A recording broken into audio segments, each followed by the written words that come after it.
pababa po yung kalsadang yan. Para ng spillway ang itsura. Abang ka sa brake. So ganun mas safe. Kapag pababa yung kalsada, abang daw po sa brake, hindi kay gas.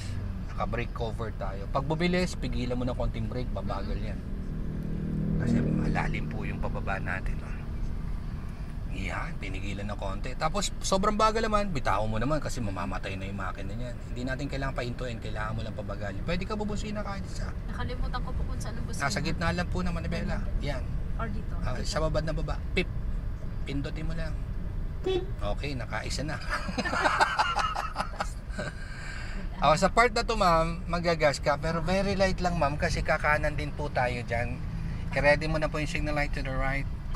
Iwasan po yung motor sa kanan. Very light lang. Yan, may control lang sa gas. Straight to manibela. Huwag na po mag-gas. Clutch down. Ilagay mo sa first gear kasi kakanto ko tayo pa kanan. Signal light kanan. Clutch control, no need mag-gas. Clutch control lang, kayang gumalaw niya basta maingat ka sa clutch. Good.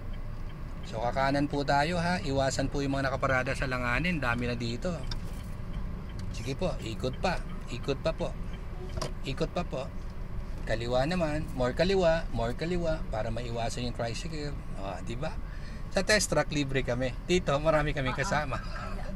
Kung anong ginawa natin sa test track, ganun din. Pagkakaiba lang, marami na tayo ditong sagabal. Isa lang potpot. Sige potpot ma'am, isa po. Kung tumawid pa naman sila, ay bumagal po tayo. Signal light kaliwa.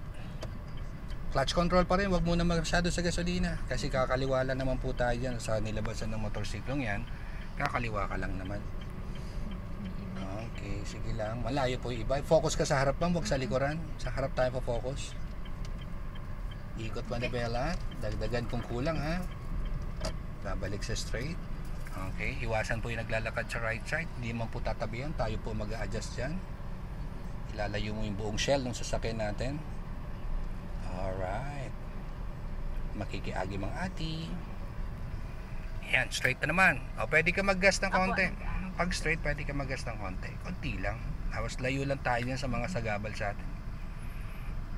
Diba? Kanina lang po nasa test track kaming bakanteng subdivision na kaliwat kanan at diretso. Ngayon, eto na. Nasa urban pakul na ho kami. Pwede ako urban. Unahin mo na ma'am. Sa kakalubipat ng kaliwa, nagmamadali yun. Kaliwa. Yan, very light lang sa gas. Kailangan may control sa gas pedal. Lahat ng sasakyan na nakikita natin sa right side ay nakaparada lahat. So lalayuan mo na lang po